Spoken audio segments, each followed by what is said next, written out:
Hello viewers, welcome back to my channel Jayanthi Nagarajan's world.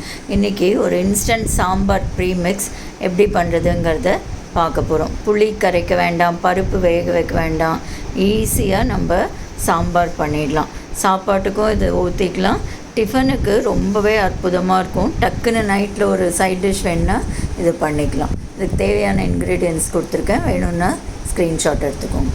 சாம்பாருக்கு முக்கியமானது தனியா, அதாவது கொத்தமல்லி அது ஒரு கப்பு 200 கிராம்ஸ் கப்பில் ஒரு கப் எடுத்துட்டுருக்கேன். அதை நல்ல வாசனை வர வரைக்கும் நம்ம வறுத்து எடுத்துக்கணும். தனியாவோட கலர் மாறி படப்படன்னு வெடிக்கும், அப்போ எடுத்து ஒரு தட்டில் மாற்றிக்கணும்.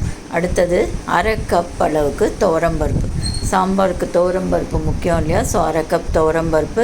நான் அரை கப் மசூர் தால் சேர்த்துருக்கேன். உங்கள்கிட்ட இருந்ததுன்னா சேர்த்துக்கோங்க, இல்லைன்னா துவரம்பருப்பே ஒரு கப்பாக கூட எடுத்துக்கலாம். ஒரு கப் தனியாவுக்கு ஒரு கப் துவரம்பருப்பு, 1/4 கப் கடலைப்பருப்பு, 1/4 கப் பாசிப்பருப்பு. கடலைப்பருப்பு ஒரு பைண்டிங்காக போட்டுக்கிறோம். பாசிப்பருப்பு ஒரு ஸ்வீட்னஸ் கொடுக்கும். பயத்தம்பருப்பு சேர்க்கும்போது சாம்பாருக்கு ஒரு ஸ்வீட்னஸ் கொடுக்கும். கெட்டித்தன்மைக்காக அரிசி, எந்த அரிசி வேணால் எடுத்துக்கலாம், ஒரு கை அளவுக்கு. அடுத்தது ஒரு 20 மிளகா வத்தல். இதில் ஒரு 5-6 காஷ்மீரி சில்லியும் மற்றது சாதா மிளகாயும் எடுத்தோன்னா கலர் நல்லா கொடுக்கும். மிளகாயும் பெருங்காயத்தையும் வறுத்து ஃபஸ்ட்டு மிக்சியில் போட்டுப்போம், ஏன்னா மிளகாய் தான் நம்ம ஃபஸ்ட்டு அரைக்க போகிறோம். அடுத்தது இதுக்கு உரிய ஸ்பைசஸ் எல்லாம்: மிளகு ஒரு டேபிள் ஸ்பூன், வெந்தயம் ஒரு டேபிள் ஸ்பூன், ஜீரகம் மட்டும் ஒரு 2 டேபிள் ஸ்பூன் போட்டுக்கலாம். ஜீரகம் நல்ல வாசனை கொடுக்கும். அடுத்தது ஒரு சீக்ரெட் இன்க்ரீடியன்ட் கசகசா போடும்போது சாம்பாருக்கு நல்ல ஃப்ளேவர் கொடுக்கும், டேஸ்ட்டும் சூப்பராக இருக்கும். அடுத்தது கருவேப்பிலை ஒரு கைப்பிடி அளவு.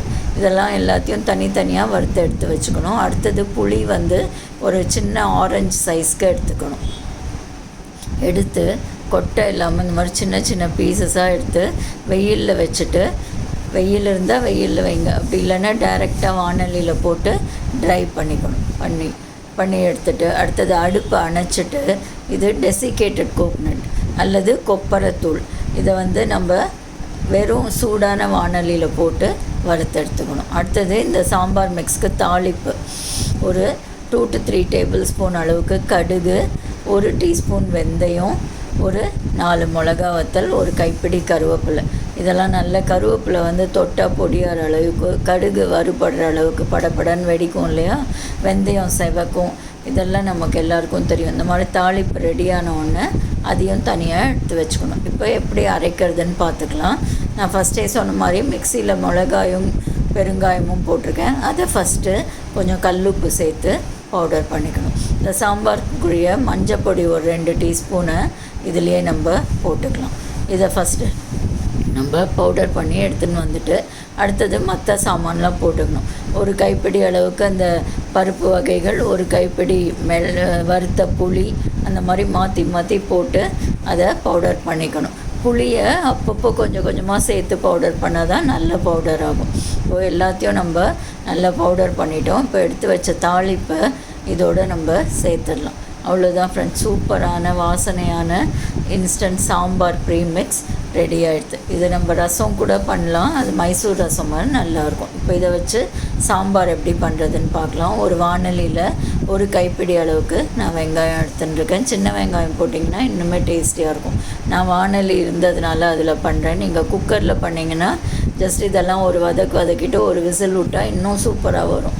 இப்போது இதில் வெங்காயமும் ஒரு 4 பீஸ் தக்காளி துண்டும் போட்டு கொஞ்சம் நல்லா வதக்கிக்கலாம். டிரான்ஸ்பரண்ட்டாக வர வரைக்கும் வதக்கிட்டு, இதோட நான் வேக வச்ச கேரட் கொஞ்சம் சேர்த்துக்கிறேன். நான் தொட்டுக்கிற சாம்பாராக பண்ண போகிறேன், அதனால் பொடியாக நறுக்கியிருக்கேன் கேரட்டை. அதை மைக்ரோவேவ் அவனில் வேக வச்சுருக்கேன், அதையும் சேர்த்துருக்கேன். இப்போது நம்ம வச்ச சாம்பார் பொடி, அரைச்ச இன்ஸ்டன்ட் சாம்பார் பொடியிலேருந்து 2 டேபிள் ஸ்பூன் எடுத்து அதை கொஞ்சம் தண்ணி ஊற்றி கலக்கிக்கணும். ஏன்னா அப்படியே பவுடராக சேர்த்தோன்னா கட்டியாக சான்ஸ் இருக்குது. தண்ணி ஊற்றி மிக்ஸ் பண்ணிவிட்டு நம்ம வதக்கின வெங்காயம் தக்காளியோடு இதை நம்ம சேர்த்துக்கணும். இப்போ நம்ம பருப்பு வேக வைக்கலை, புளி கரைக்கலை, ஜஸ்ட்டு இந்த பவுடரை போட்டு மிக்ஸ் பண்ணி போட்டிருக்கோம். இதோட சேர்த்து இன்னொரு 1 டம்ளர் தண்ணி சேர்த்து இதை நல்லா கொதிக்க விட்டு இறக்கினோன்னா நமக்கு சூப்பரான சாம்பார் ரெடி. இப்போ தண்ணி ஊற்றியாச்சு. இதுக்கு மேல் உப்பு கொஞ்சம் போட்டுக்கணும். சாம்பார் பொடியிலையும் உப்பு போட்டிருக்கேன். இருந்தாலும் இந்த வெங்காயம் தக்காளி தண்ணிலாம் ஊற்றுறோம் இல்லையா, அதுக்கு கொஞ்சமாக தேவையான அளவு உப்பு சேர்த்துட்டு நம்ம ஒரு கொதிக்க விட்டோம்னா சூப்பரான சாம்பார் ரெடி ஆகிடும். கொஞ்சமாக வெல்லம் சேர்த்துக்கலாம். அவ்வளோதான் ஃப்ரெண்ட்ஸ். இருக்க கெட்டியாகி உங்களுக்கு நல்ல சாம்பார் கன்சிஸ்டன்சிக்கு வந்துடும். இறக்கி ஆற வைக்க இன்னும் கொஞ்சம் கெட்டியாகும். ஸோ மீடியமாக இருக்கும்போதே நம்ம இறக்கிடலாம். அவ்வளோதான். நல்ல வாசனையான சூப்பரான சாம்பார் நமக்கு ரெடி ஆகிடுச்சு. தொட்டுக்கிற சாம்பார் கண்ணில் நான் கொஞ்சம் தளர்த்தியாகவே பண்ணியிருக்கேன். இதுக்கு ஃபைனல் டச்சாக ஒரு அரை டீஸ்பூன் நெய் ஊற்றி இறக்கி வச்சோன்னா நல்ல வாசனையாக ரொம்பவே நல்லாயிருக்கும். சும்மா சட்னி அரைக்கிறதுக்கு சாம்பாரோடு சாப்பிட்டோன்னா ஹெல்த்தியாகவும் இருக்கும். இதை தோசைக்கு, இட்லிக்கு, பொங்கல், உப்புமா எதுக்கு வேணாலும் நம்ம தொட்டு சாப்பிடலாம். சாம்பார் இட்லியெல்லாம் பண்ணோன்னா ரொம்ப சூப்பராக இருக்கும். ஆப்பத்தோடவும் ரொம்ப நல்லாயிருக்கும். மெயினாக இட்லி சாம்பார் இட்லி மாதிரி நிறைய சாம்பார் ஊற்றி இட்லி போட்டு சாப்பிட்னா சூப்பராக இருக்கும். நீங்களும் செஞ்சு பார்த்துட்டு உங்கள் ஃபீட்பேக் அனுப்புங்க.